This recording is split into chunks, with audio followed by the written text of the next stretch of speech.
हमने कि आज गंगा मैया बस कृपा। मैं रोज गंगा जी के ऊपर से निकलता हूँ ना, तो गंगा जी के ऊपर से देखता हूँ, स्नान तो हम करेंगे नहीं, ऊपर से प्रणाम है। तो गंगा जी बोली कैसे नहीं करोगे, आज तेरे कमरा में ही आऊंगी मैं। आज बिल्कुल शीतल जल महाराज सवेरे। अब मेरी स्थिति मैं ही जानता हूं, आज सारे देवता याद आ गए। अब आज एक बार के लिए तो बंद ही हो गई थी। स्नान कर लिया जैसे तैसे करके, और उसके बाद थोड़ी देर के लिए ऐसा लगा जैसे कि वैकुंठ का दर्शन हो गया हो। तैयार भये, दर्शन करने आए बद्री विशाल भगवान के।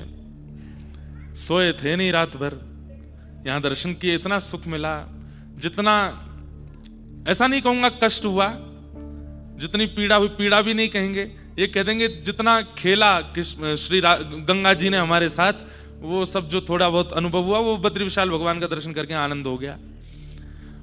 लौट करके गए तो अब ठीक है, विपरीत अवस्था होती है तो शरीर है, कहां कहां दर्द शुरू हो गए, सो नहीं पाए। फिर आज दीक्षा का क्रम था तो दीक्षा देने के लिए उठे, फिर स्नान किया, फिर नल को देखा, अब तो गर्म निकलो, तो गर्म ही आए, फिर स्नान किए, फिर सबको दीक्षा आदि की।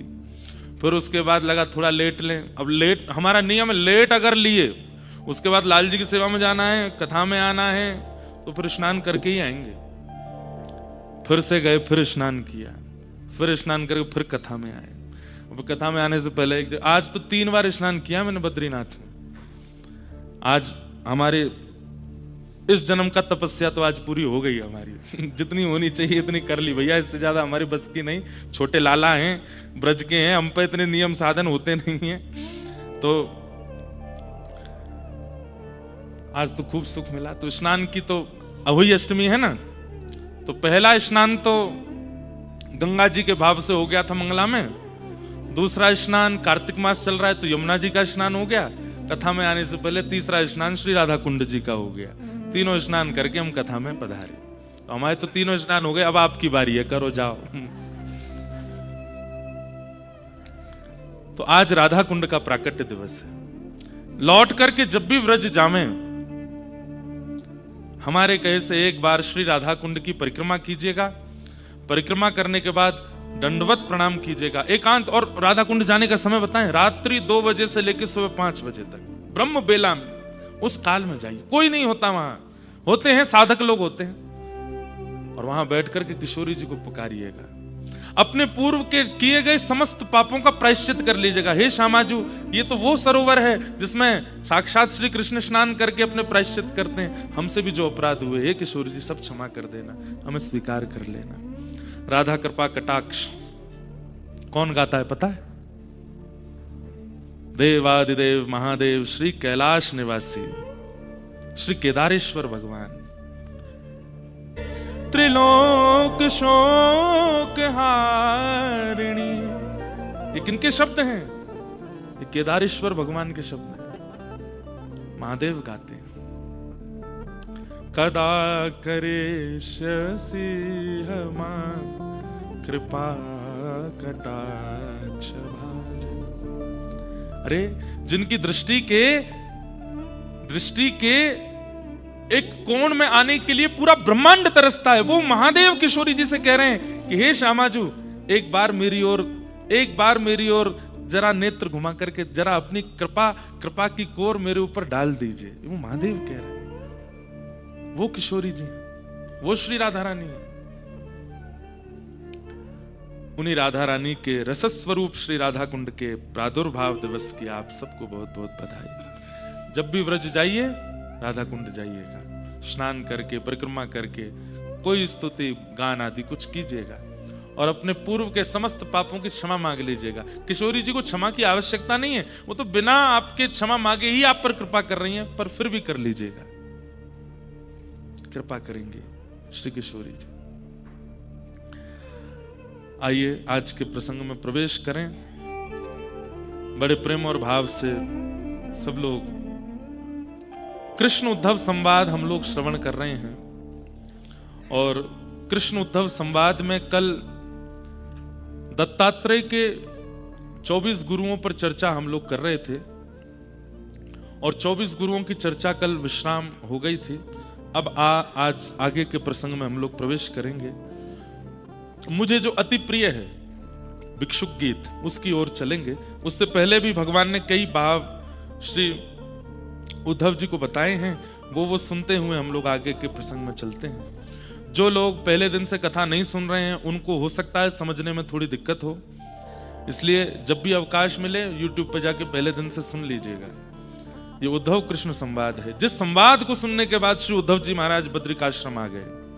और बंधुओं, यहाँ उद्धव जी को श्री ठाकुर जी का ही रूप माना जाता है। रथ यात्रा होती है, बद्रीनाथ भगवान बाहर नहीं आते, उद्धव जी आते हैं। कोई भी यात्रा होगी, कोई भी क्रम होगा ठाकुर जी का, वो सारे क्रमों की पूर्ति श्री उद्धव जी करते हैं, क्योंकि उद्धव जी भगवान के ही स्वरूप माने जाते हैं। ऐसे श्री उद्धव जी को हम आप सब लोग बड़े भाव से यहां सुन रहे हैं, उनके भावों को। उद्धव जी महाराज ठाकुर जी से ये सब भाव सुन करके अत्यंत आनंदित हो गए। तत्पश्चात उद्धव जी महाराज ने कहा, भगवान मैंने सुना है कि एक बार आपने हंस रूप धारण किया था। आपके अवतारों के बारे में मैंने बहुत सुना है। मैंने वामन अवतार सुना है, मैंने वराह अवतार सुना है, मैंने नृसिंह अवतार सुना है, मैंने हयग्रीव अवतार सुना है, परंतु एक आपका बड़ा अलौकिक अवतार है। कौन सा? हंसा अवतार।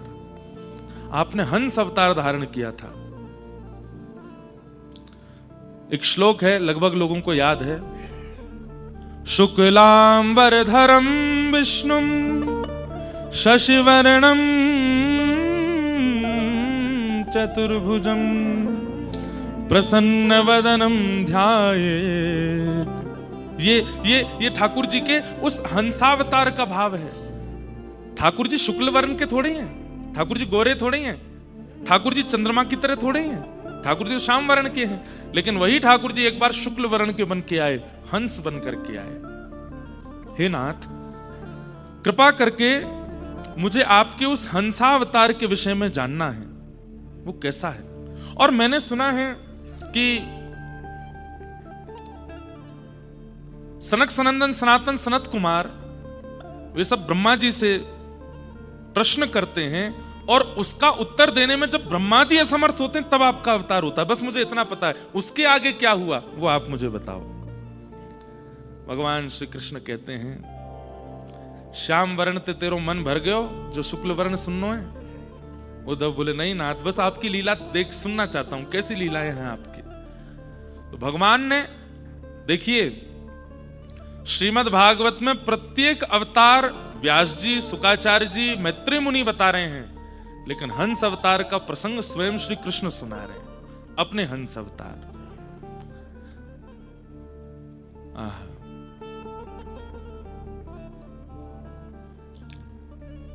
सनकादियों ने एक दिन ब्रह्मा जी से प्रश्न किया। भगवान बता रहे हैं, सुनो उद्धव। और एक बात बताएं, हर जगह सुनो उद्धव से अति ठाकुर जी बोलते हैं, प्रिय उद्धव सुनो, मैं तुम्हें बताता हूं। अत्यंत आनंद में भगवान अपने हंस स्वरूप का वर्णन करते हैं। बंधु, बहुत ज्ञान परक और बहुत गूढ़ विषय है, लेकिन आप लोग सुनेंगे तो सुख मिलेगा। गुणे स्वविशस्ते चेतो गुणाश्चेतसि च प्रभो कथमन्योन्य संत्यागो मुमुक्षोरतितितिशो।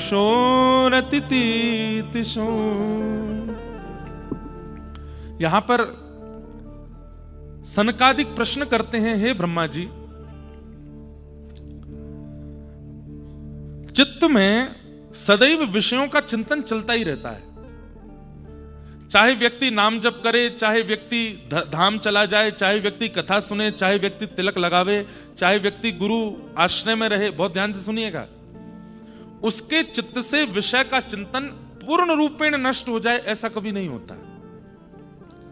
आप बद्रीनाथ में बैठे हैं, ऐसे पावन तीर्थ में बैठे हैं, लेकिन यहां पर आने के बाद भी जहां किसी प्रकार के विषय का चिंतन हो ही नहीं सकता, फिर भी विषय एक ना एक दिन आ ही जाता है। संसार का विषय, संसार के भोग, संसार की वो कामनाएं फिर भी हमारे चित्त में आ जाती हैं। सनकादि ऋषि कहते हैं, पिताजी, ब्रह्मा जी, हमें ऐसा लगता है कि चित्त में विषय चिपक चुका है और वो उससे कभी अलग नहीं हो सकता। जिस चित्त में कभी विषय अलग होता ही नहीं है, तो फिर उसके विषय त्याग की इतनी बात क्यों कही जाती है? हमारी बात समझ लीजिएगा, बस ये थोड़ा गूढ़ विषय है, ऐसे ही नहीं हंस भगवान प्रकट हो गए। ध्यान से सुनो।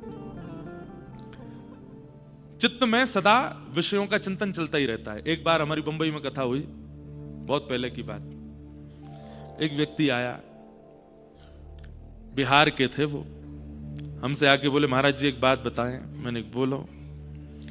मैं जब नाम जप करता हूं, माला करता हूं, मैंने कहा, और माला करते करते अगर मैं आंख खोल के करूं तो ठीक है, आंख बंद करता हूं तो बड़ी गड़बड़ होती है। मैंने क्या होता है? बोले नहीं नहीं वो नहीं बताऊंगा। मैंने कहा बताओ। बोले नहीं नहीं वो नहीं बताऊंगा। मैंने कहा बताओ तो। बोले मैं जैसे ही आंख बंद करके नाम जप करता हूं तो मुझे वैश्याएं दिखती हैं। मैंने कहा भैया अब मैं क्या करूं, मुझे बताओ। मैंने कहा इसका मतलब क्या है? हाथ में साधन है, जीव पे साधन है, चित्त में साधन है। बुद्धि जानती है कि नाम जप चल रहा है, जीव जानती है कि नाम जप चल रहा है, हाथ को पता है कि नाम जप चल रहा है, लेकिन मन फिर भी विषय का चिंतन कर रहा है। इसका मतलब नाम से ज्यादा, ठाकुर जी से ज्यादा विषय का चिंतन पूर्व में बहुत किया गया है, इसलिए वो विषय बार बार प्रकट होता है। जिसका चिंतन हमने अतिशय मात्रा में किया होगा नेत्र बंद करने पर। और एक बात बोलूं, स्वप्न को ऐसे ही मत समझा कीजिए। ये रात्रि में दिखने वाले स्वप्न कई बार आपकी चित्त की स्थिति बताते हैं कि आपका चित्त कितना मैला है। इसलिए स्वप्न को भले ही मिथ्या बोला जाता है, पर शास्त्रों में कई जगह स्वप्न को आपकी चित्त की स्थिति का प्रमाण माना जाता है। कि आपकी चित्त की स्थिति आपको कैसे पता चले? स्वप्न से पता चलेगी। स्वप्न में क्या देखा? जिन लोगों को स्वप्न नहीं आते, या जिन लोगों को महीनों महीनों तक कुछ विशेष आता नहीं स्वप्न में, बहुत अच्छी बात है। लेकिन साल भर निकल गया, स्वप्न आता ही नहीं, यह भी अच्छी बात नहीं है। अगर व्यक्ति नाम जापक बनेगा, अगर व्यक्ति साधन करेगा, अगर व्यक्ति भक्ति मार्ग में आएगा, तो उसको सकारात्मक स्वप्नों का भी अनुभव होगा। कभी रज दिखेगी, कभी वैष्णव दिखेंगे, कभी वृंदावन की लीला दिखेगी, कभी ठाकुर जी की कोई मुकुट वंशी दिखेगी, कभी वृंदावन का यमुना पुलिन दिखेगा। कुछ तो अनुभव होगा। स्वप्न को मिथ्या मत समझा कीजिए। आपके चित्त की वह स्थिति जिससे आप सदा अपने आप को छुपाते हो, वो स्वप्न प्रकट करता है। ध्यायतो विषयाम पुंसः संगस्तेषु उपजायते, संगात संजायते कामः, कामः क्रोधो विजायते, क्रोधात् भवति सम्मोह, सम्मोहात् स्मृति विभ्रम, स्मृति भ्रंशात् बुद्धिनाशो, बुद्धिनाशात् प्रणश्यति।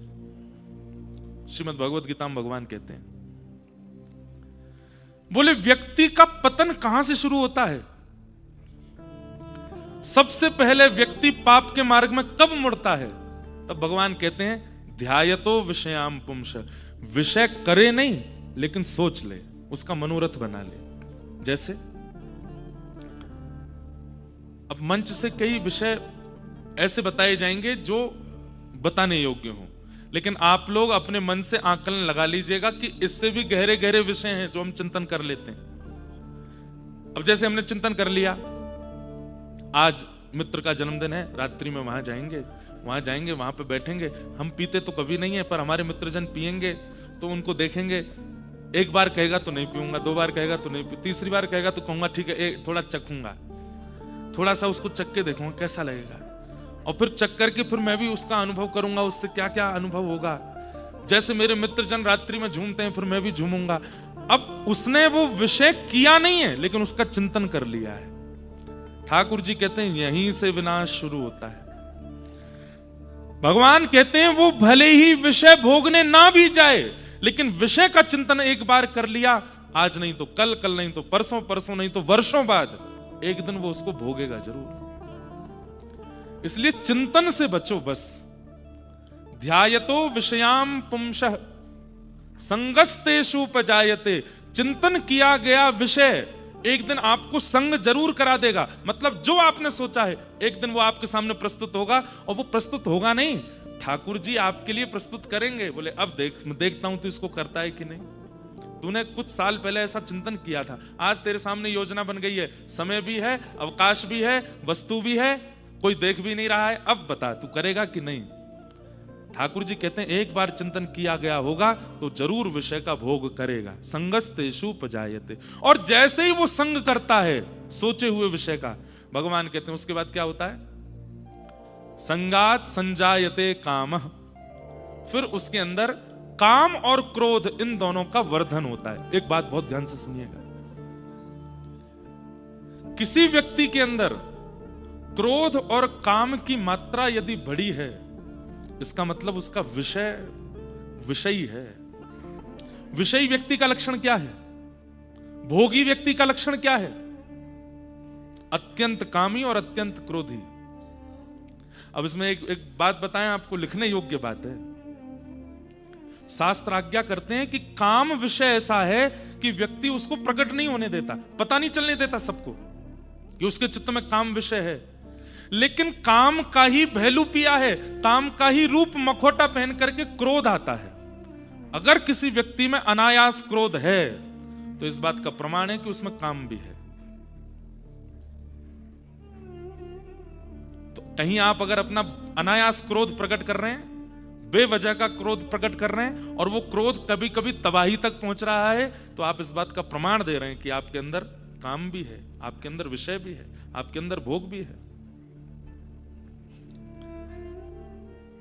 देखिए, विषय का चिंतन, वो चिंतन एक दिन भोग के लिए ले जाता है, और जैसे ही भोग करेंगे तो फिर क्या होगा, उस भोग को करने की और इच्छा होगी, और जब वो पुनः भोग करने को नहीं मिलेगा, क्रोध हो भी जायते, फिर वो काम और क्रोध के रूप में प्रकट होगा। क्रोधाद भवति सम्मोह, और फिर क्रोध क्या करेगा, चित्त में मोह प्रकट कर देगा, और सम्मोहात स्मृति विभ्रम। अच्छा, मोह सम्मोह का मतलब क्या है, ठाकुर जी को छोड़ के संसार के किसी विषयी व्यक्ति को आप सोचेंगे यही है मेरा सर्वस्व, यही है मेरा जीवन, यही है मेरा प्राण, ये नहीं तो कुछ नहीं, ये है तो सब कुछ है।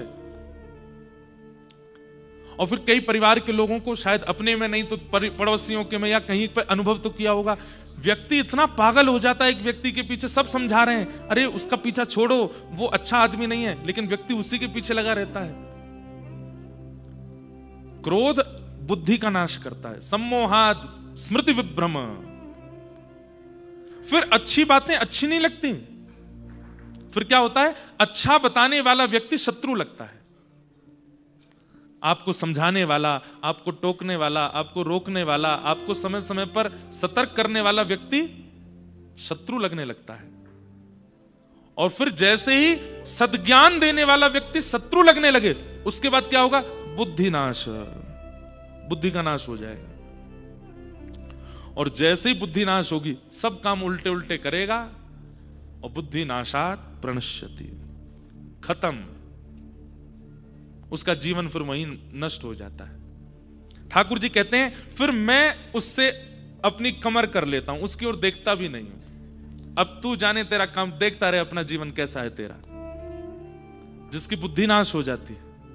और बुद्धि नाश किससे होती है, ये सारी कड़ी आपको याद रखनी पड़ेगी। सबसे पहला ध्यान विषय का, फिर वो ध्यान एक दिन क्या कराएगा, भोग विषय का।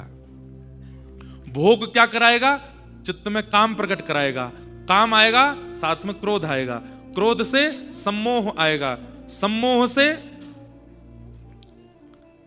सम्मोहात स्मृति विभ्रम, स्मृति विभ्रम हो जाएगी, अच्छा प्रवचन करने वाले बुरे लगने लगेंगे, शत्रु लगने लगेंगे, और स्मृति ब्रह्म होते ही बुद्धि नाश, बुद्धि नाश हो जाएगी। ये 7 चीजें हैं, ये 7 सोपान हैं व्यक्ति के पतन के।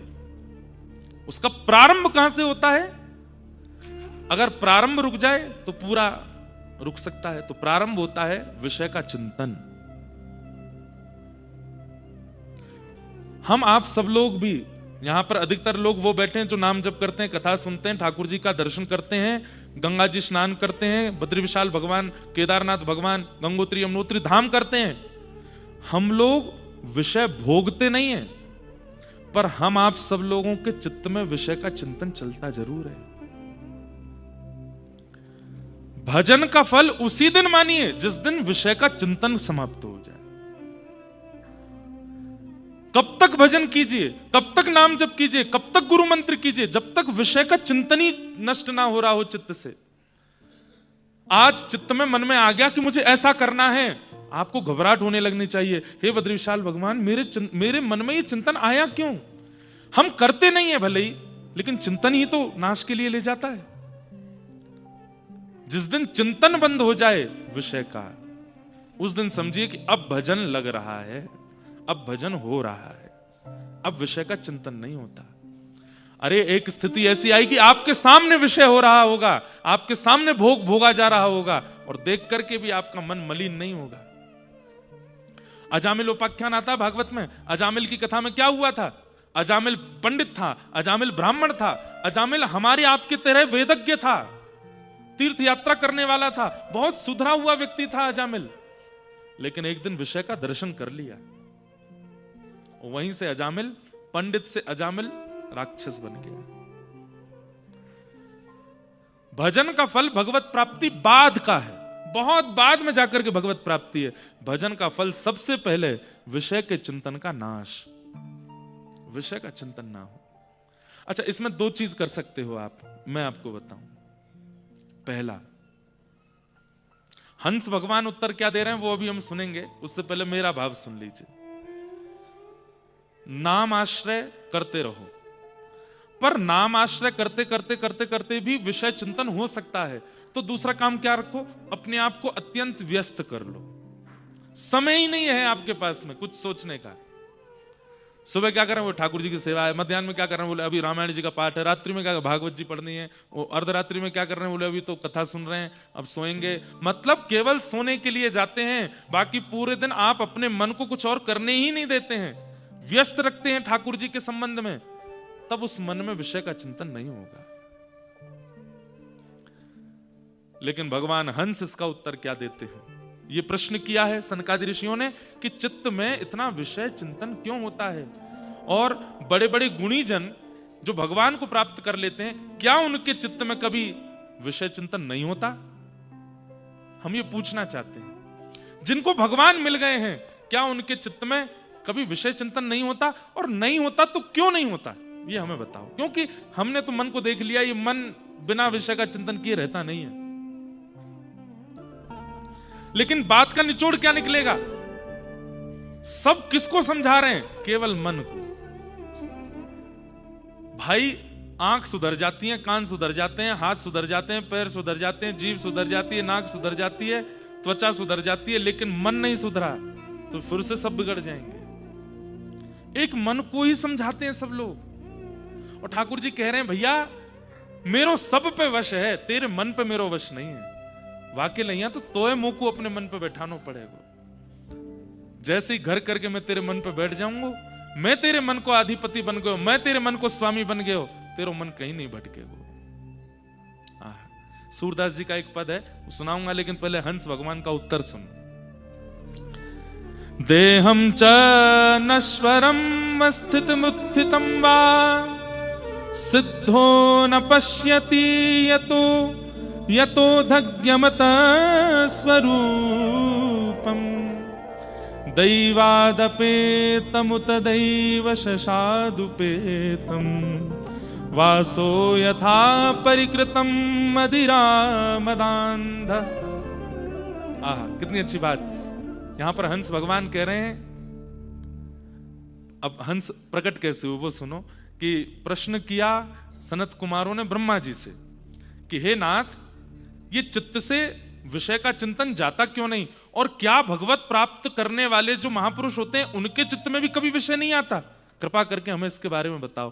तो ब्रह्मा जी बोले अब इसके बारे में मैं क्या बताऊं, स्वयं ठाकुर जी ही इसका उत्तर दें। ब्रह्मा जी ने भगवान का स्मरण किया, इतने में ही सुंदर हंस रूप धारण करके ठाकुर जी प्रकट हो गए। और हंस रूप धारण करके जैसे ही ठाकुर जी प्रकट हुए, तो प्रसंग तो बहुत बड़ा है। सनत कुमारों ने पूछा आप कौन हो? तो हंस भगवान बोले अच्छा हमसे पूछ रहे हो हम कौन है? पृथ्वी अग्नि जल वायु आकाश पंचभूतों से तुम बने, पंचभूतों से हम बने। ये विषय वार्ता क्यों कर रहे हो? अभी तो तुम बड़े तत्व ज्ञान की बात कर रहे थे, और अब तुम्हारे पास इतना अवकाश है कि तुम मुझसे पूछ रहे हो कि मैं कौन हूं? अरे पंचभूत के तुम, पंचभूत का मैं, पंचभूत का पूरा संसार। सनकादि घबरा गए, बोले आप नाराज हो गए, आप निश्चित परमात्मा है। हे भगवान, हमारी जिज्ञासा का समाधान करो। तब वही प्रश्न उन्होंने पुनः दोहराया। तब हंस भगवान ने उत्तर देते हुए कहा, भैया देखो, जिस प्रकार, अब उत्तर क्या दे रहे हैं सुनो। मदमस्त व्यक्ति, मदमस्त कौन होता है? मदिरा पान करने के बाद उस मदिरा के नशे में मदमस्त होने वाला व्यक्ति, उसको इतना भी भान नहीं होता कि मेरे शरीर पर कपड़ा टेढ़ा है, कि फट गया है, कि पजामा उतर गया है, कि कुर्ता फट गया है, कि जेब में छेद हो गया है। अरे उसको यह भी भान नहीं होता कि मैं रोड पर चल रहा हूं, कि कीचड़ में चल रहा हूं, मैं बिस्तर पर लेटा हूं कि नाली में लेटा हूं।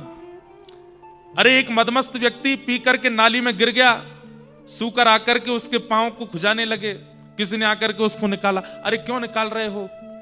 अरे भाई नाली में, अरे नाली ये तो स्वर्ग है। अरे सूकर तेरे पांव काट रहे हैं। बोले अरे वो तो अप्सराएं हैं, चरण दबा रही हैं। मदमस्त व्यक्ति ऐसा हो जाता है।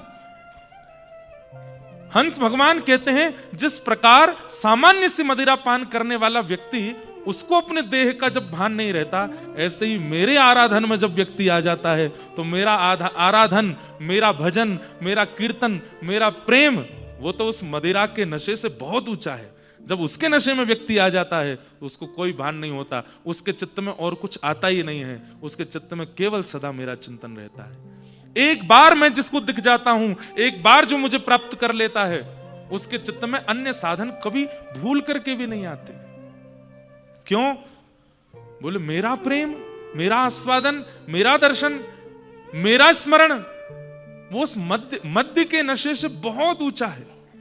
और उस नशे में जब व्यक्ति पड़ जाता है, उसको और कुछ भान नहीं रहता। जित देखूं उतित श्याममयी है, मीराबाई जैसी स्थिति हो जाती है, सूरदास जैसी स्थिति। कहां इनके चित्त में विषय चिंतन होता है? महाराज जी ध्यान में ठाकुर जी तो आते हैं, पर मिलेंगे कब? अरे मैंने कि 2 महीना में मिल जाए, ने एक तो समय दे भैया। कछु तो ने थोड़ा तो आपने 26-27 साल संसार को दे लिए, ठाकुर जी तो 2 महीना में ही चाहिए। आप किस समय गुरु आश्रित लेते हैं, अपनी आयु गिनिएगा, और उतनी आयु तो भूल जाइए, केवल भजन करिए। उतने साल तो केवल करते रहिए। उसके बाद सोचिएगा कि अब इतने साल मैंने गुरु आज्ञा को भी दिए, अब तो ठाकुर जी को मिलना चाहिए। बात समझ में आ रही है? मान लीजिए कि आप बद्रीनाथ भगवान के चरणों में 30 साल संसार में भटकने के बाद 30 साल की आयु में आए बद्रीनाथ, और बद्रीनाथ आकर के अब मन शुद्ध हो गया, चित्त पवित्र हो गया, देहाभिमान नष्ट हो गया, अब संसार का विषय छूट गया। अब आपको प्रतिदिन ये लग रहा है कब मिलेंगे नारायण, कब मिलेंगे नारायण, कब मिलेंगे नारायण। 30 साल संसार को दिए थे ना, बिल्कुल हिचकिचाहट किए बगैर दिए थे ना, अब इतना ही ठाकुर जी को भी दो, 30 साल दो। मेरा कहने का मतलब ये नहीं कि 30 साल में ही मिलेंगे, पर आपको मन में यही रखना चाहिए कि 30 साल तो देने ही देने हैं। बराबरी जब हो जाएगी संसार की और भजन की, तब पूछेंगे ठाकुर जी अब कब मिलोगे, अब मिलो। अब तो आपको भी दिया ना समय, 30 साल नहीं लगेंगे, मिल तो ठाकुर जी संसार की तरह थोड़े हैं, ठाकुर जी जल्दी प्राप्त हो जाते हैं। लेकिन थोड़ा समय तो दीजिए अपने आप को, चिंतन के लिए, ध्यान के लिए, ज्ञान के लिए। हां 30 साल में जाकर के ये होगा कि वो जो चित्त का घड़ा है वो सदगुरु वचन और कथा प्रसंगों से वो भर जाएगा, और जो विषय चिंतन भरा हुआ था वो धीरे धीरे छलक करके बाहर हो जाएगा। और फिर उसके बाद क्या होगा? उसके बाद श्री कृष्ण आएंगे और आकर के वो जो जितने सदगुरु वचनों के जो सुंदर सुंदर आपने उसमें सुमेरु डाले हैं, उन सुंदर सुंदर सुमेरुओं को निकाल करके सुंदर घड़े के चारों तरफ सजा देंगे, और फिर उसमें केवल प्रेम लक्षणा भक्ति का रस घोल देंगे, और कुछ फिर चिंतन में नहीं आएगा।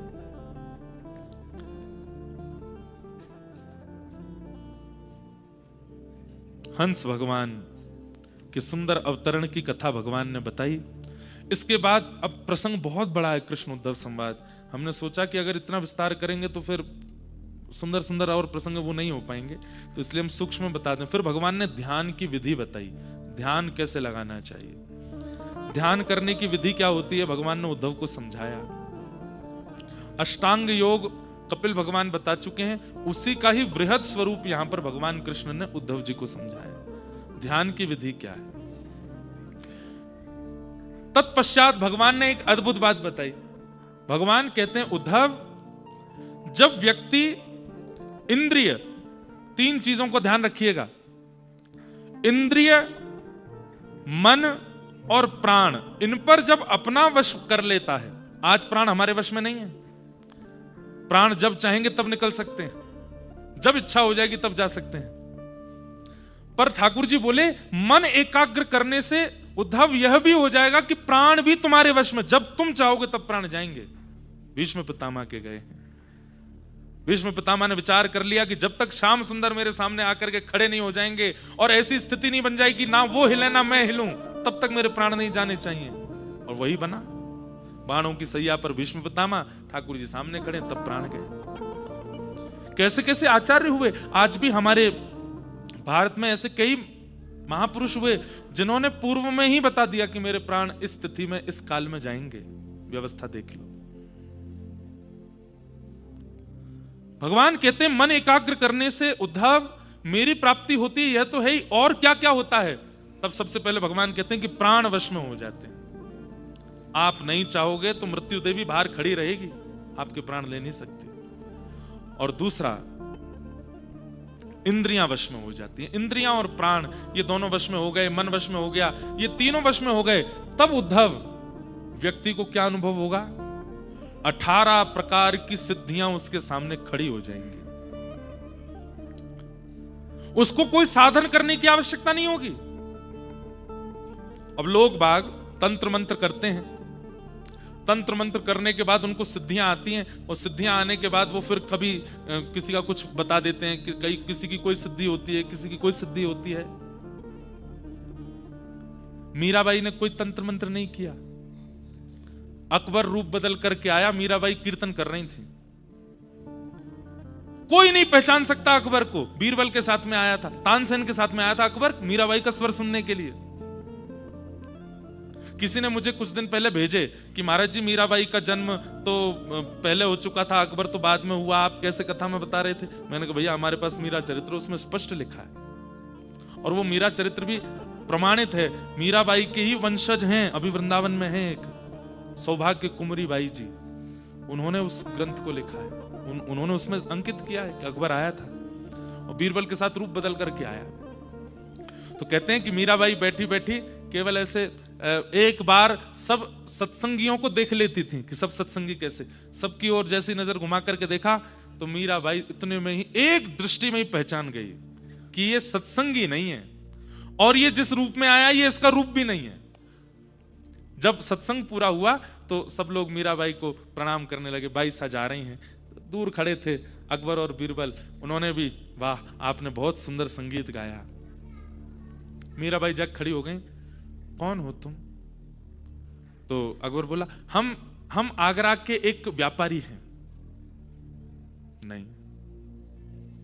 अरे सच में हम आगरा के एक व्यापारी। बोले नहीं। अपने वास्तविक रूप बताओ कौन हो, मैं किसी से कुछ कहूंगी थोड़े। नहीं हम आगरा के व्यापारी। बोले तुम्हारे शब्दों से और तुम्हारे नेत्रों से और तुम्हारे उठने बैठने की स्थिति से पता चलता है तुम किसी जगह के राजा हो। कौन हो बताओ। बादशाह अकबर बीरबल से बोला पहले तो मैं इनके स्वर पे मोहित हुआ, अब तो मैं इनकी बातों पे, इनको कैसे पता कि मैं कौन हूं। और अकबर ने तुरंत अपना रूप प्रकट किया। वहां खड़े सब लोग हक्का बक्का, अकबर खड़ा है। उस समय एक छत्र राजा था भारत का। अब बाईसा को कैसे पता चल गया कि वो अकबर है। जो केवल स्वच्छंद भक्ति करता है, प्रेम लक्षणा भक्ति करता है, ज्यादा प्रपंचों में नहीं पड़ता ना, तो प्रपंच करके प्राप्त होने वाली सिद्धियां अपने आप उसके पास आ जाती है। आज मैं अपनी कोई प्रशंसा नहीं कर रहा हूं, पर एक मैं बात बता रहा हूं। आज एक भाई आए और वो सोच के आए थे कि महाराज जी मेरा यही नामकरण करें दीक्षा में। मुझे तो नहीं पता था। उनका नाम था शायद विपिन, बैठे होंगे यहां पे, दो बैठे विपिन ही नाम था ना आपका।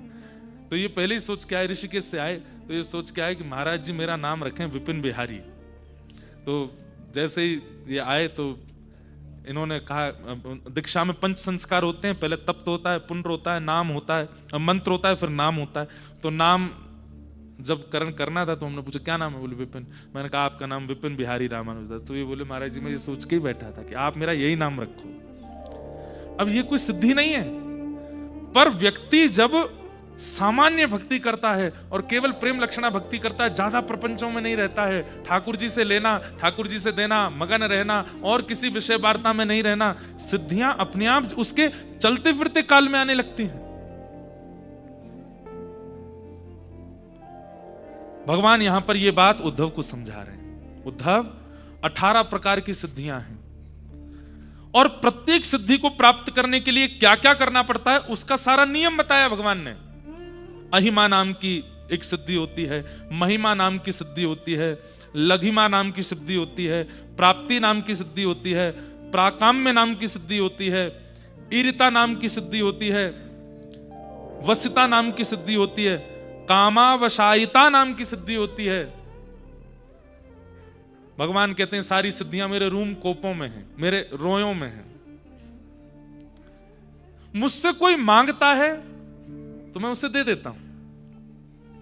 लेकिन उद्धव, जब व्यक्ति बिना प्रपंच में पड़े केवल मेरा स्मरण करता है, मुझसे प्रेम मानता है, मेरी भक्ति करता है और मुझसे कभी कुछ मांगता, दीयमान न ग्रहणंती, मैं उसको देना भी चाहूं तो वो मना कर देता, नाथ और कुछ मत दीजिएगा मुझे। हमारे ब्रज के कैसे रसिक रसिक संत, वो किशोरी जी से प्रार्थना कर रहे हैं, हे श्यामाजू आप मुझसे प्रसन्न होकर के कहीं मुझे श्रेष्ठ मत बना दीजिए, मुझे दीन ही रहने दो। इस प्रकार की भावना जिसके चित्त में रहती है ना उद्धव, उसके संग सदा मैं रहने लगता हूं उसके चित्त में, और मेरे निवास होने के कारण मैं जिन 18 सिद्धियों से युक्त हूं वो सारी 18 सिद्धियां उसके आसपास होने लगती हैं। अब उसको नहीं पता कि आपने उसके बारे में क्या कहा, लेकिन आप जब उसके पास में गए तो आपका मुख देख करके वो बोलने लगा, कहीं ऐसी चर्चा हो रही थी क्या? आप घबरा गए, अरे इसको कैसे पता हमने क्या बोला? उसको किसी ने बताया नहीं है, उसके पास सिद्धि नहीं, पर स्वाभाविक उसकी वाणी में और उसके विषयों में ऐसी सिद्धि आ जाती है कि सब होने लगता है। भूत भविष्य वर्तमान देखने लगते हैं लोग। गोस्वामी तुलसीदास जी को दिखने लगता था, सूरदास जी को तो बिना नेत्रों के अनुभव होने लगता था। सूरदास जी की तो एक उनके चरित्र आप जब पढ़ोगे सूरदास जी का, तो उसमें तो प्रधानता है कि सूरदास जी महाराज अपने घर के बाहर चौबारे पे बैठते थे। जब वो सूरदास बने नहीं थे तब लोग बाग, गांव के लोग आते थे, नेत्र उनके थे नहीं, तो लोग आके पूछते हैं हमारी भैंस नहीं मिल रही, कहाँ है? सूरदास जी बोलते पीछे गांव में जाओ, 4 किलोमीटर बाद एक पोखर है, वहां पर पानी पी रही है, जाओ ले आओ। अरे हमारे बेटे का ब्याह कब होगा? पश्चिम दिशा में एक घर है, उस घर की एक कन्या है, उससे विवाह आपके पुत्र का होगा, बता देते थे चैतन्य महाप्रभु। सिद्धियां अपने आप प्रकट होने लगती, उनकी सामान्य वार्ता में होने लगता था। भगवान कहते हैं इस प्रकार जो अनायास और निष्काम भाव से मेरा केवल प्रेम लक्षण भाव से भजन करते हैं, उनके चित्त में अपने आप ही सिद्धियां प्रकट होने लगती हैं। उद्धव, भगवान ने सिद्धियों के विषय में बताया, फिर बीच में और भी कई प्रश्न किए। एक जगह आकर के उद्धव कहने लगा, बोले कि बहुत देर से आप मुझे बहुत सारे उत्तर दे रहे हैं, अब मुझे एक बात बताइए। बोले क्या? मानव के कल्याण का सबसे बड़ा साधन क्या है? मानव कल्याण का सबसे बड़ा साधन, एक श्लोक में उत्तर दीजिएगा, ज्यादा बड़ी बात नहीं सुननी मुझे, एक बार में बता दीजिए मानव कल्याण का साधन क्या है। भगवान हंसने लगे, उद्धव के गले में हाथ डाल करके बोले इधर आओ सुनो। और भगवान क्या कहते हैं कि न देह माध्यम सुलभम सुदुर्लभम प्लवम सुकल्पम गुरु कर्णधारम मयानुकूलेन नभस्वतेरितम पुमान भवाब्धिम न तरेत्स आत्मः। उद्धव, क्या बोले तुम? मानव कल्याण का साधन क्या है? सबसे पहला कल्याण तो यही है कि वो मानव है। भगवान क्या कह रहे हैं? उसका कल्याण निश्चित है। इस बात का सबसे बड़ा प्रमाण क्या है? कि वो मानव है, वो कोई जानवर नहीं है। उद्धव,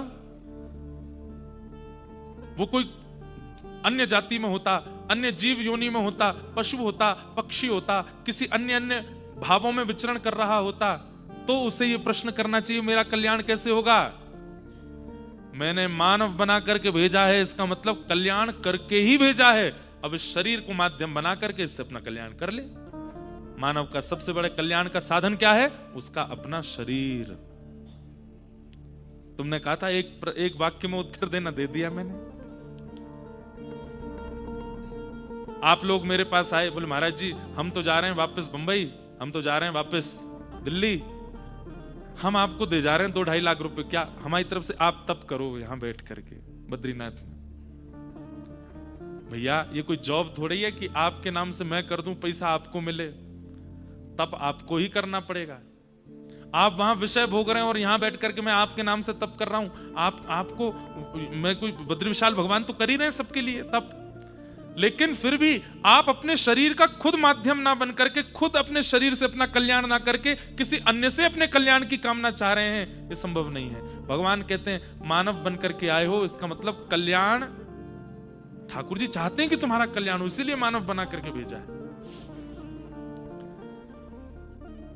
उद्धव मंद मंद मुस्काने लगे, बोले क्या उत्तर देते हैं आप? बोले तो मेरे उत्तर में गलती कहां है उद्धव?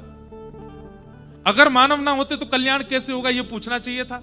सूकर पूछे, कुकर पूछे, छिपकली पूछे, कॉकरोच पूछे, मेरा कल्याण कैसे होगा? तो उसको हम कुछ बताएं भी। अब मानव पूछ रहा है, आंख वाला, नाक वाला, जीभ वाला, कान वाला, मन वाला, हाथ वाला, पैर वाला पूछ रहा है मेरा कल्याण कैसे होगा? अरे जो शरीर मिला इसी से होगा। तुम मानव हो, यही कल्याण का कारण है। लेकिन अब आगे उद्धव मेरी और सुनो। लेकिन इस शरीर को कल्याण के मार्ग पर पहुंचाने के लिए किसकी आवश्यकता है? गुरु कर्ण धारम न देह माध्यम सुलभम सुदुर्लभम प्लवम सुकल्पम गुरु कर्ण धारम। एक उम्र निकल जाने के बाद, 20-25 वर्ष निकल जाने के बाद भी अपना कल्याण नहीं कर पाया है, तो फिर किसी की वाणी सुनकर के किसी को अपने गुरु रूप में देखे और उसकी वाणी का पालन करना प्रारंभ कर दे। गुरु कर्ण धारम, गुरु की आज्ञा का पालन करे, गुरु के चरणारविंदों में रहे। बंधुओं, गुरु तत्व समझना, भगवत तत्व समझने के लिए हम लोग बैठे हैं, पर पहले गुरु तत्व तो जान लें। गुरु तत्व क्या है? कोई मानव नहीं है, कोई इंसान नहीं है, कोई शरीर नहीं है गुरु। गुरु का गुरुत्व उसके तप से बने नहीं, कई बार शिष्य के शिष्यत्व और शिष्य के विश्वास से गुरु की योजना होती है। बहुत ध्यान से सुनिए सब लोग, इधर देखिए। शिष्य का शिष्यत्व प्रगाढ़ होना चाहिए। गुरु अगर सामान्य भी होगा, शिष्य यदि शिष्यत्व में प्रगाढ़ है तो गुरु भी श्रेष्ठ हो जाएगा। कितने ऐसे शिष्य हुए हैं जिनके गुरु असामान्य थे, बिल्कुल ज्यादा विशेष नहीं थे, सामान्य थे, लेकिन शिष्य के शिष्यत्व से वो असामान्य हो गए। गुरुदेव कह देते हैं ऐसा करो, तो वो करने में कितना धन लग रहा है, कितना परिश्रम लग रहा है, मेरा सब कुछ लुट रहा है, उसका विचार मत कीजिए। वैसे होगा नहीं ऐसा, पर एक बार अगर गुरुदेव ने कह दिया ये करो, तो उसमें फिर विचार मत करो, विश्वास करके उस क्रिया को करने लग जाइए। मैं कथा में कहा करता हूं, गुरु आज्ञा नहीं देते, गुरु सामर्थ्य देते। उन्होंने जो बात कही है उसकी सामर्थ्य भी गुरु देते हैं। आप करो। प्रमाण के रूप में मैं खुद हूं। मैं जो कथा सुना पा रहा हूं, जो कह पा रहा हूं, जो मैं अनुभव कर पाता हूं, ये सब गुरु कृपा है। केवल उनकी वाणी के प्रति अटूट विश्वास। एक बात कहें बंधुओं, गुरु से जिद मत करो, चाहे हाथ अपने सिर पर धरवाने की ही हो, इसकी भी जिद मत करो।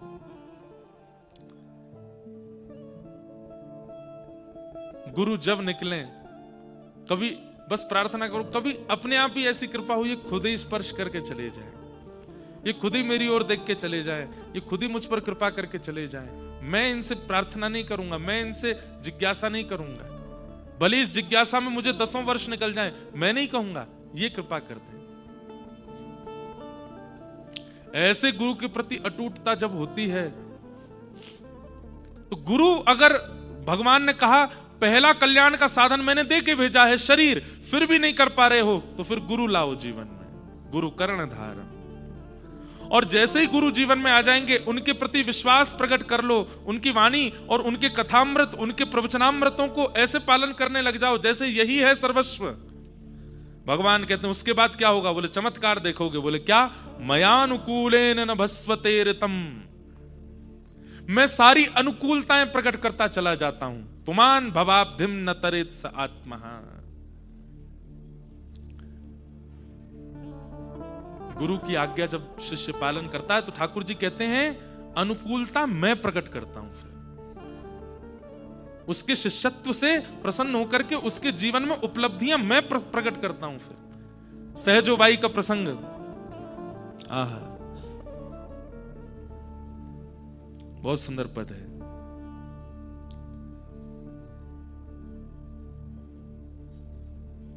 राम ना बिसारू, शब्द सुनिएगा सहजोबाई। राम ना गुरु ना बिसारू, मैं राम तज डारू। गुरु ना बिसारू, मैं राम तज डारू। एक बार को, अब सहजोबाई की इस कट्टरता पे आप में से कईयों को संशय हो सकता है, पर सहजोबाई कहती हैं, हे राघव, मैं आपको छोड़ दूंगी लेकिन अपने गुरुदेव को नहीं छोड़ सकती। सहजोबाई की कथा में इतना सुंदर प्रसंग आता है कि आज सहजो की कुटिया पर उनके गुरुदेव आ रहे हैं, श्री श्याम चरण दास जी महाराज, सहजोबाई के गुरु। संबंध में, पूर्व संबंध में आप दोनों बहन भैया ही लगते थे, एक दूसरे के बहन भाई ही लगते थे। दूर का संबंध था बुआ मामा के बालकों में। पर सहजोबाई ने जब से इनको देखा तब से इनके प्रति इतनी निष्ठा हो गई, इनको गुरु मान लिया। प्रार्थना की मेरी कुटिया पर आओ। तो आज सहजोबाई ने रात भर बैठ करके अपनी पूरी कुटिया को सजाया, मार्ग को सजाया, सुंदर आसन बना रही है, सामग्री बना रही है, सब तैयारी कर रही है, मेरे गुरुदेव आएंगे आज। लेकिन जैसे ही गुरुदेव के आगमन की खबर पड़ी, सहजो हाथ में थाल लेकर के, माला लेकर के द्वार पर आकर के खड़ी हो गई, गुरुदेव का स्वागत करूंगी। लेकिन तभी क्या दिखती है? श्याम वर्ण की कांति, पीतांबरी पहने हुए, सुंदर लकुटी, सुंदर भ्रकुटी, सुंदर मुकुट धारण किए हुए गुरुदेव के ठीक बगल में ठाकुर जी भी आ रहे हैं। ठाकुर जी भी आ रहे हैं, गुरुदेव भी आ रहे हैं। सहजोबाई ठाकुर जी को देख करके प्रसन्न तो बहुत हुई, लेकिन मन में चिंतित हो गई, पहले किसको पूजूंगी? ये तो गुरुदेव और ठाकुर जी दोनों साथ में आ रहे हैं, मैं पहले किसको वंदन करूंगी?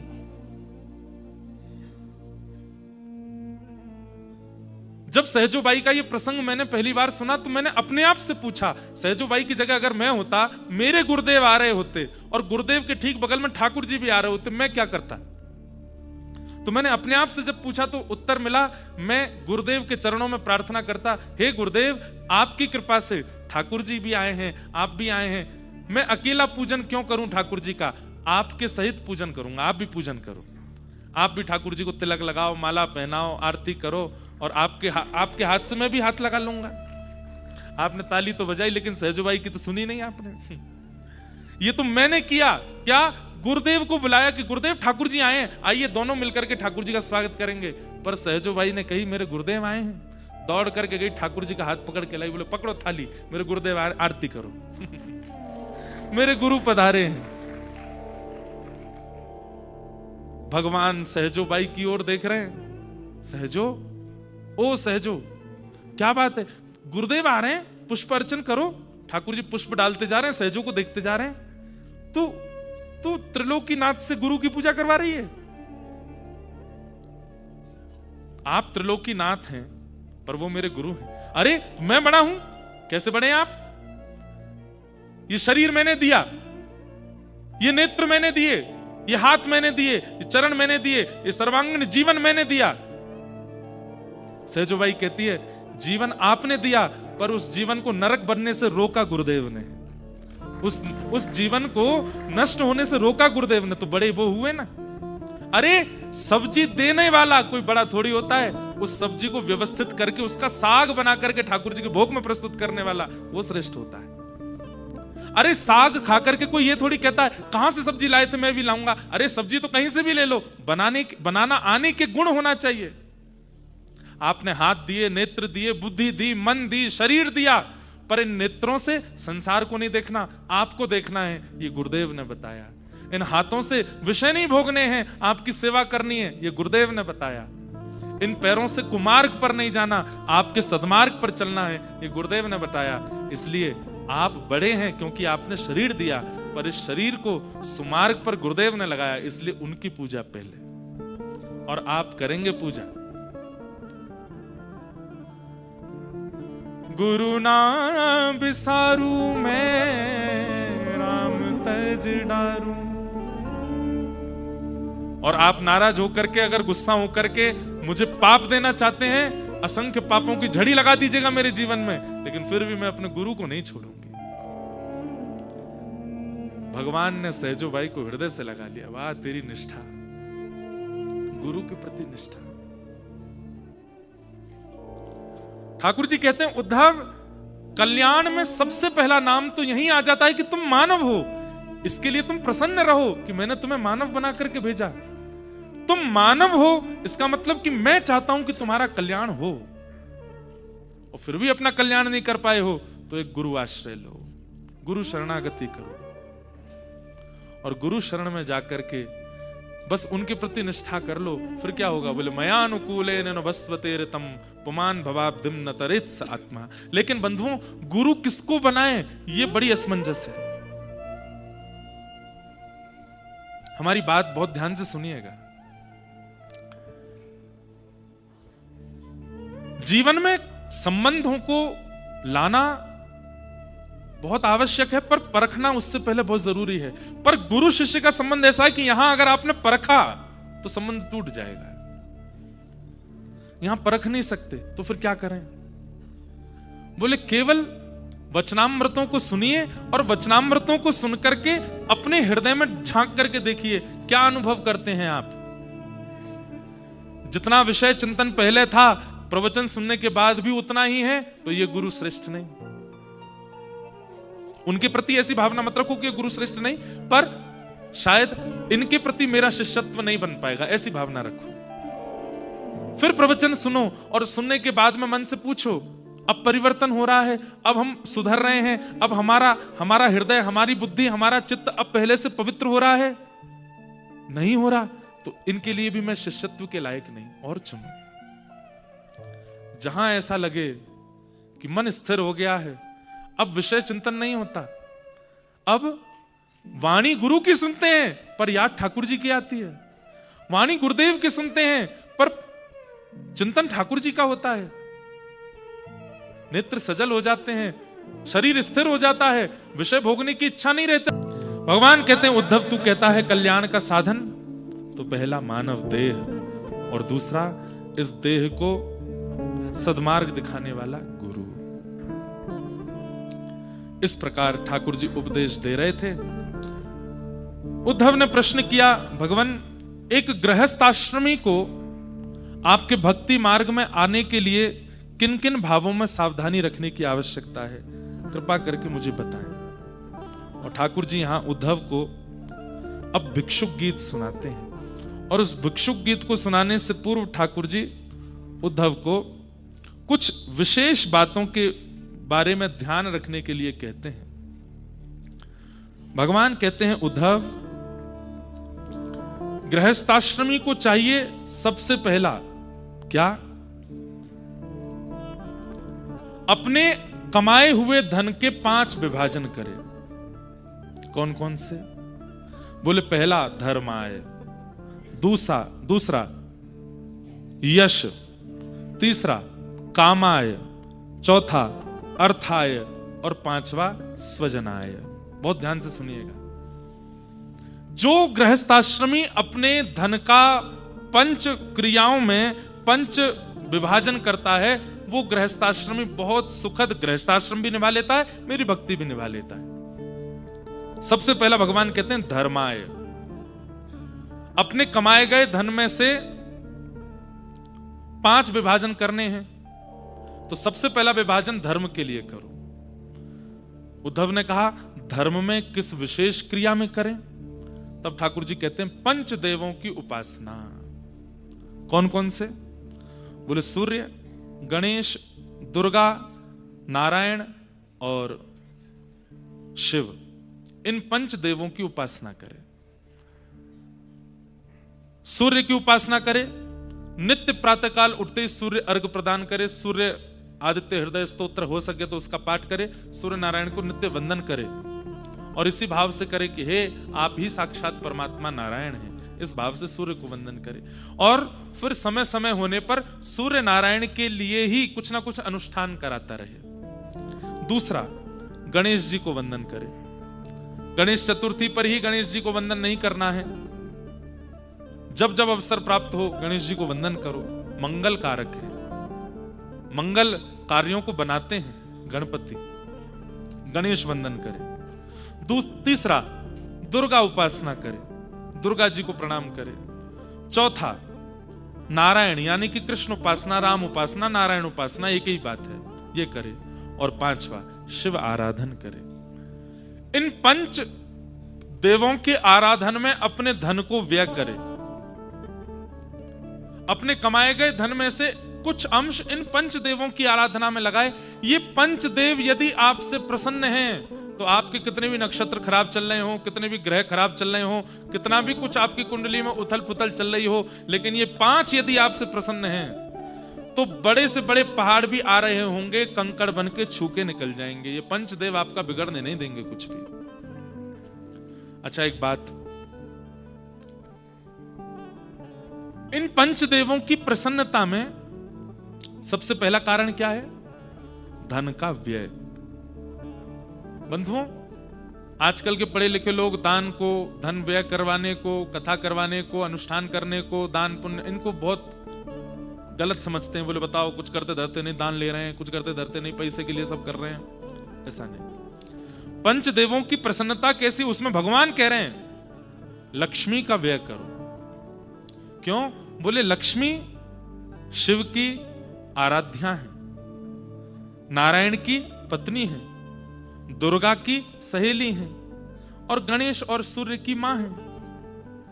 अगर इन 5 को प्रसन्न करना है तो लक्ष्मी का व्यय धर्म कार्यों में करना पड़ेगा। मतलब यहां पर 2 बातें भगवान कह रहे हैं, या तो इन 5 देवों की अलग अलग आराधना करो या फिर धर्म कार्यों में धन का व्यय करो। तो धन का व्यय करने से 5 प्रसन्न रहते हैं।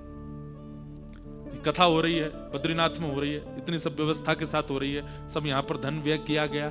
तो यहाँ धर्म कार्य में जो धन व्यय किया गया, इससे गणेश जी भी प्रसन्न हो गए, शिव जी भी प्रसन्न हो गए, दुर्गा भी प्रसन्न हो गई, नारायण भी प्रसन्न हो गए, सूर्य भी प्रसन्न हो गए। क्यों? बोले इसने लक्ष्मी को बंदी नहीं बना रखा है, हमारी माँ को, हमारी सहेली को, हमारी पत्नी को, हमारी आराध्या को नारायण कार्यों में ही व्यय किया है।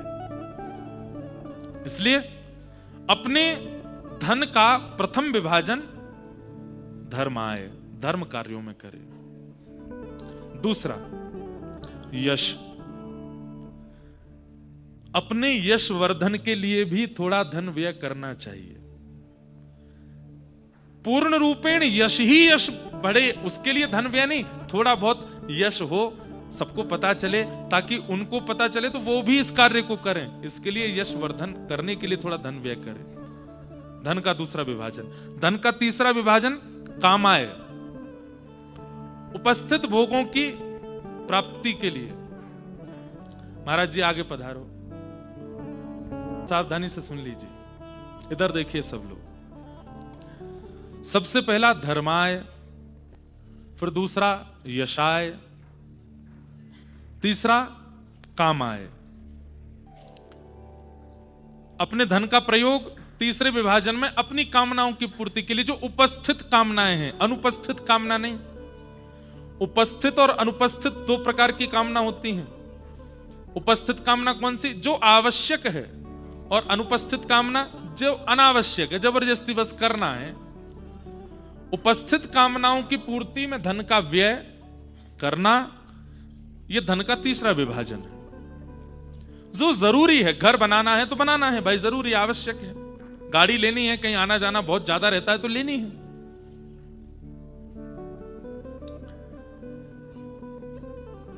ऐसे कार्यों में जहां उपस्थित भोगों की पूर्ति होती है, वहां धन का व्यय करना, यह धन का तीसरा विभाजन है, काम आए।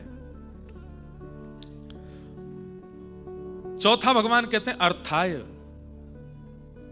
कई बार इन्वेस्टमेंट किया जाता है ताकि प्रॉफिट हो, तो धन का कई बार ऐसी जगह व्यय करना जहां से लगता है कि थोड़ा धन बढ़ करके प्राप्त होगा, वो भी एक गृहस्थाश्रमी को करना चाहिए। और पांचवा बताया स्वजनाय। स्वजनाय मतलब बच्चों के लिए, बेटी के लिए, पत्नी के लिए, भाई के लिए, बुआ फूफा आदि, इन सब के लिए धन का व्यय। ये पंच विभाजन करने हैं, धर्माय, यशाय, कामाय, अर्थाय और स्वजनाय। जो इन पंच विभाजनों को करते हुए अपने धन का व्यय करते हुए चलता है, ठाकुर जी कहते हैं वो गृहस्थाश्रम में आनंद से रहता है। पर अब होता क्या है, यश के लिए धन का व्यय तो कर लेते हैं, कामनाओं की पूर्ति के लिए तो कर लेते हैं, अर्थाय के लिए तो कर लेते हैं, स्वजनाय के लिए तो कर लेते हैं, लेकिन जैसी धर्म की बात आती है, धर्माय में वो धन का व्यय नहीं होता जितना होना चाहिए। इसके कारण क्या होता है, पंचदेव रुष्ट होते हैं, और पंचदेवों के रुष्ट होते ही उस व्यक्ति का पतन होना प्रारंभ हो जाता है। कहते हैं जिसके पंचदेव रुष्ट होते हैं उसके साथ में 15 प्रकार के अनर्थ होते हैं। यहां पर भगवान श्री कृष्ण कह रहे हैं, स्तेयम हिंसानतम दंभ कामः क्रोधस्म्ययो मदः भेदो वैरम विश्वासः संस्पर्धा व्यसनानि च। इधर देखिए सब लोग, जिन लोगों के पंचदेव रुष्ट हो जाते हैं, पंचदेव रुष्ट कब होते हैं, जब लक्ष्मी का व्यय धर्म कार्यों में नहीं होता तब पंचदेव रुष्ट होते हैं। और जिनके पंचदेव रुष्ट होते हैं उनके साथ में ये 15 अनर्थ होते हैं। कौन कौन से 15 अनर्थ हैं? पहला स्तेयम, उसके अंदर चोरी करने की इच्छा प्रकट हो जाती है। अच्छा, चोरी करना पहले होता था कि घर से चुरा लिया, उसका लूट लिया, इसका कर लिया, उसका कर लिया। चोरी बहुत प्रकार से होती है। अधिकार से अधिक धन का कहीं ना कहीं से उपार्जन कर लेना, यह भी चोरी है। आपके परिश्रम के प्रतिफल स्वरूप इतना धन होता है, लेकिन आप उसका अधिक अगर ले रहे हैं तो यह भी चोरी है। स्तेयम, चोरी की भावना चित्त में आना। आजकल प्रवचन कथाओं में भी चोरी होती है। यहां की चोरी कैसी? अपने व्यवहार में जो धर्म नहीं है, अपने विचारों में जो क्रिया नहीं है, केवल और केवल लोक रंजन के लिए उन विचारों को व्यास मंच से कह देना, यह व्यास की चोरी है। स्वयं के चित्त में नहीं है तो फिर क्यों कह रहे हो? और अगर कह दिया है तो प्रयास करो अपने चित्त में भी लाओ, नहीं तो ये चोरी है। तो 15 अनर्थों में पहला अनर्थ होता है, जिसके पंचदेव रुष्ट हो जाते हैं, उसका पहला अनर्थ है स्तेयम, चोरी।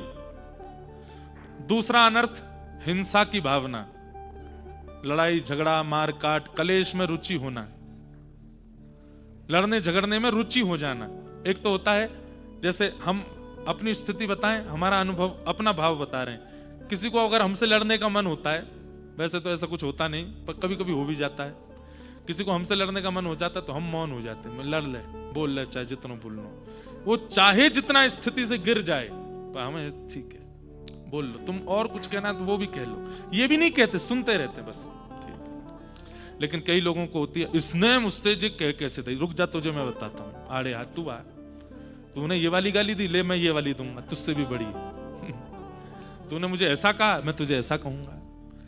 जिनके मन में ये रुचि होती है ना कि उसने कहा है, अब मुझे बदला लेना है, उससे छोड़ना नहीं है, ये एक प्रकार से पंचदेव के नाराज होने पर होता है। आप कलेश के प्रति रुचि रखते हैं और आपको कहते मेरे हृदय को शांति तब मिलेगी जब मैं इसको ऐसा कर दूं। ये कौरवों का स्वभाव है। वो कौरव राज्य गद्दी पर बैठे हैं, फिर भी पांडवों से द्वेष मानते हैं, ईर्ष्या मानते हैं, और ईर्ष्या और द्वेष के कारण लड़ते रहते हैं, झगड़ते रहते हैं, कुछ ना कुछ करते रहते हैं। अरे कहां तक कहें, महाभारत युद्ध हारने की स्थिति में आ गए, हार गए, तब भी दुर्योधन माना नहीं। अश्वत्थामा से कहता है, मैं मर तो रहा हूं, लेकिन मैं मरूंगा सुखद तब जब मैं इन 5 पांडवों को भी राज्यगद्दी पर ना बैठने दूं। तुम छल से ही सही इन 5 को मार दो। इस प्रकार की भावना चित्त में आ जाना ये कब होती है? जब पंचदेव नाराज होते हैं, हिंसा के प्रति रुचि। और कोई व्यक्ति अगर हिंसा के समय पर शांत हो जाता है, हिंसा के समय पर मौन हो जाता है, लड़ाई झगड़ा कलेश के समय पर शांत होकर के सुन लेता है, समझ जाओ उसके पंचदेव प्रसन्न हैं, इसीलिए वो पलटवार नहीं कर रहा है, सह रहा है। आप कहेंगे महाराज जी कोई व्यक्ति उससे इतना बुरा भला कह गया और वो सुनता रहा, ये तो गलत है ना, नहीं सुनना चाहिए था, करना चाहिए था पलटवार। अरे अगर उसकी इच्छा नहीं है, उसने पलटवार नहीं किया, सह लिया, सुन लिया, ठाकुर जी फिर उसका बदला लेंगे, प्रकृति बदला लेती है फिर। लेकिन हिंसा के प्रति रुचि रखना ये एक प्रकार से पंचदेवों के रुष्ट होने का लक्षण है। और दंभ, दंभ किसको कहते हैं? जो है नहीं पर दिखा रहे हैं, उसको दंभ कहते हैं। पाखंड, मन में तो व्यसन है, मन में तो काम है, मन में तो क्रोध है, मन में तो लोभ है, लेकिन दुनिया को दिखाने के लिए, परिवार वालों को दिखाने के लिए तीर्थ यात्रा भी कर रहे हैं, मंदिर भी जा रहे हैं। और सबसे बड़ा दंभ तो आजकल सोशल मीडिया पे चल रहा है, फोटो खींच खींच के यहां तीर्थ गए, वहां गए, यहां गए, ऐसा किया, ये देखो यहां चढ़े, वो किया। नहीं, दंभ। अगर दंभ की स्थिति आपकी है, दंभ करने में रुचि आपको होती है, तो कहीं ना कहीं पंचदेव आपके रुष्ट हैं, तभी दंभ के प्रति रुचि बढ़ रही है।